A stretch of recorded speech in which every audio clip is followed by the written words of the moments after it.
ഇന്ന് തന്നെ ഡൗൺലോഡ് ചെയ്യൂ. കാണൂ നിങ്ങളുടെ ഫേവറേറ്റ് ഷോസ്.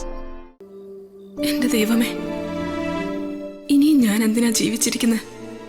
സഹിക്കാവുന്നതിലപ്പുറം ഞാൻ സഹിച്ചു. അപമാനം, കണ്ണീര്, ഒടുവിലിതാ എന്റെ മകള്. അവൾക്ക് വേണ്ടിയാ ഞാൻ ജീവിച്ചത്. അവളും എന്നെ തള്ളി പറഞ്ഞിരിക്കുന്നു. വേണ്ട, എനിക്കിനി ഈ ജീവിതം വേണ്ട.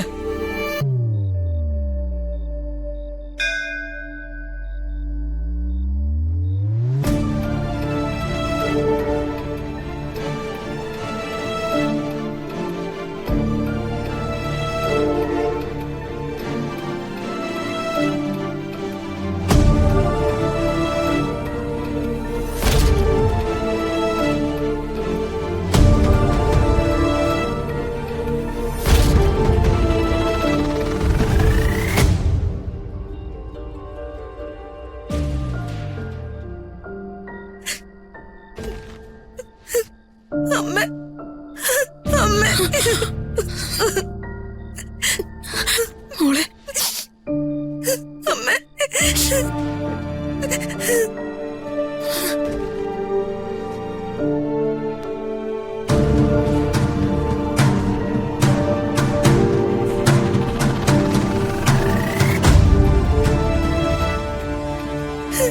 അമ്മേനോട് ക്ഷമിക്കമ്മ.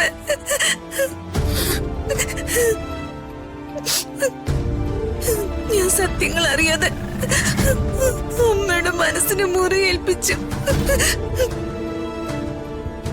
അമ്മ എനിക്ക് മാപ്പ് തരണം.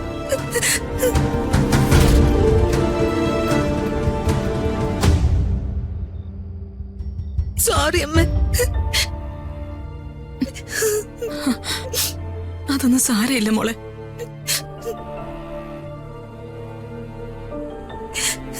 ഞാൻ എന്റെ അമ്മയെ തെറ്റിദ്ധരിച്ചു പോയി. എന്റെ എടുത്തു ചാട്ടോ എനിക്ക് പറ്റിയ തെറ്റ്.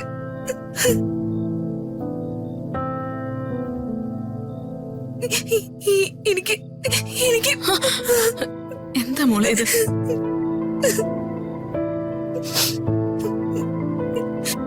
ഒന്നും സാരമില്ലെന്ന് അമ്മ പറഞ്ഞില്ലേ? പത്മാവതി മാഡം ക്ഷമിച്ചു മോളെ. മക്കൾക്ക് പറ്റുന്ന ചെറിയ ചെറിയ തെറ്റുകൾക്ക് മാതാപിതാക്കൾക്ക് ക്ഷമിക്കാനും സഹിക്കാനും ഇല്ലേ പറ്റൂ. ജഗന്നാഥനും ഞാനും തമ്മിൽ സംസാരിച്ചത് ഒളിച്ചു നിന്ന് കേട്ടു. കാര്യങ്ങൾ മനസ്സിലാക്കാതെ തെറ്റിദ്ധരിച്ചു. സാരമില്ല, പോട്ടെ. ഇപ്പോ പത്മാവതി ഞാനിവിടെ ഉണ്ടല്ലോ. ഞങ്ങളെയാണല്ലോ അംബിക കരുക്കളാക്കിയത്. നടന്ന കാര്യങ്ങളെല്ലാം നിങ്ങളിപ്പോ അറിയണം. ഞാൻ എന്റെ പെങ്ങളെ പോലെ കരുതിയ പത്മയെ എന്നെയും ചേർത്ത് ആ അംബിക പറഞ്ഞുണ്ടാക്കിയ കള്ളക്കഥകൾ ഞങ്ങൾക്കും അതറിയണം. എല്ലാവരും എല്ലാം ഞങ്ങളോട് തുറന്ന് പറയണം. അതിനുള്ളൊരവസര ഇപ്പൊ വന്നിരിക്കുന്നത്. കാര്യങ്ങൾ ഏറെക്കുറെ എനിക്കറിയാമെങ്കിലും നടന്ന സംഭവങ്ങള് അതേപടി എനിക്കറിയില്ല. എനിക്ക് കൂടി അതറിയണം. പത്മ പറയും. അകലെ